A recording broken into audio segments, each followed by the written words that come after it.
requirements na hinihingi nila. Ano Okay. po, so alam ko ma'am, I really understand your frustration na matagal na tayo sa paghihintay ng application ninyo. So, pero meron silang isang requirement na hinihingi. Ano po yun?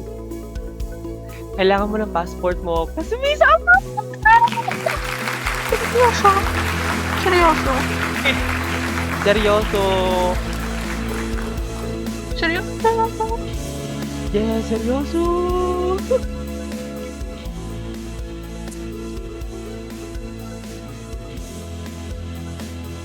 No joke? No joke, wala kang requirements na kailangan.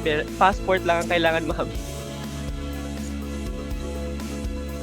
Seryoso? Alam na ni tita mo kanina pag 2 a.m. Oo. Seryoso? Ganun?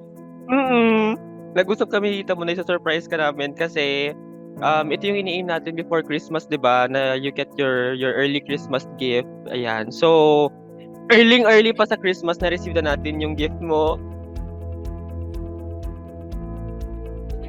Seryoso, walang Tatay. halong biro at wala rin halong pag-aatrasan. Legit, approve na ang visa mo, Ma'am Winnie. So, congratulations. Thank you, Very sir. happy ako. Of course, thank you so much. Salamat po pagtiwala ninyo lalong-lalo sa amin sa Gateway Visa Solution. And of course, sa akin as your consultant. Salamat at nagtiwala ka na may i-deliver namin yung gusto mo talaga. Ano po, so marami man tayong napagdaanan na problema and alam ko na ang dami mo ring sinakripisyo na oras at pagod, puyat, lahat.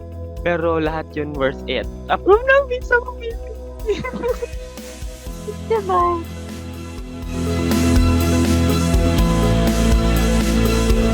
If you or someone you know wants to migrate to the best places in the world like Canada and Australia, please contact us.